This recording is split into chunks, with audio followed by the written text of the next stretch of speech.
Hi, I'm Peter Travers, and this is Popcorn, where we tell you what's going on at the movies. And I'm telling you what's going on right here in romantic Central Park in Manhattan.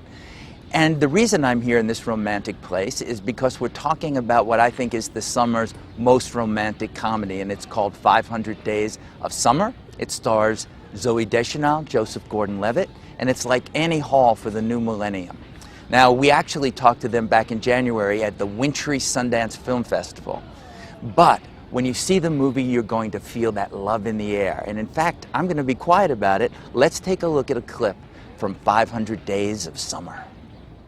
Zooey Deschannel, Joseph Gordon-Levitt, welcome to the show. Thank you. Here you are. You two are having a 500-day relationship. Is that what the setup is? Basically, it's like it's a relationship told like from the perspective that from the day we meet to the day we get over each other is 500 days, and you're seeing sort of those days highlighted and out of order.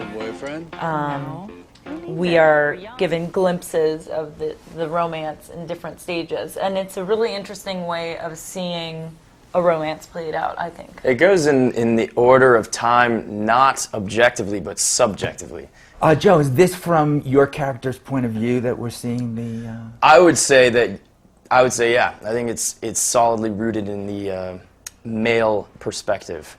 Well, and specifically Tom's perspective, you know. That's true. And that's exactly right, because Tom is not your typical male necessarily. In fact, what is he? Well, the typical gender roles are almost reversed in that I think the stereotype is that the man's aloof and the woman is clingy, right? Well, this movie kind of turns it on its head, and you've got the boy who sensitive. He's very sensitive. He believes in true love, and the girl, you know, compares true love to Santa Claus. Is that what it is? Yeah. And, are you just being bitter and cynical in this movie? I don't know. What's going on? What is Summer doing? Well, I think it definitely plays out, and they both discover things as the story progresses. Like Mark, the director, says, it's less of a love story, more of a coming-of-age story. That both characters grow up, and their points of view become more subtle. It's the romance of the person you were with before you were with the person you were meant to be with. That's right. Which is romantic as well, I think. You any good? But what was it when you just got presented with the script that you said, I'm going to do it?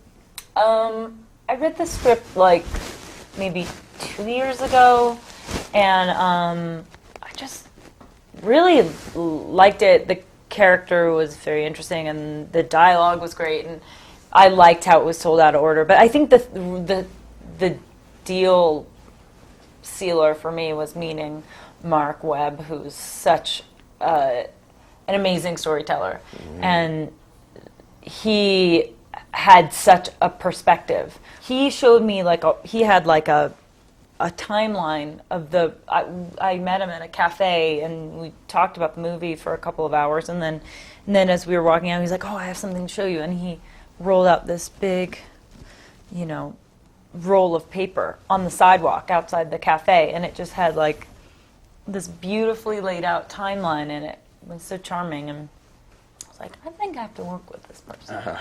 So you two never annoyed each other on the making of this movie? You were never in each other's faces and saying that, geez, it's just not what I've heard, but what, how disappointing. No, just we're dance parties. Yeah, actually it was kind of like a constant dance.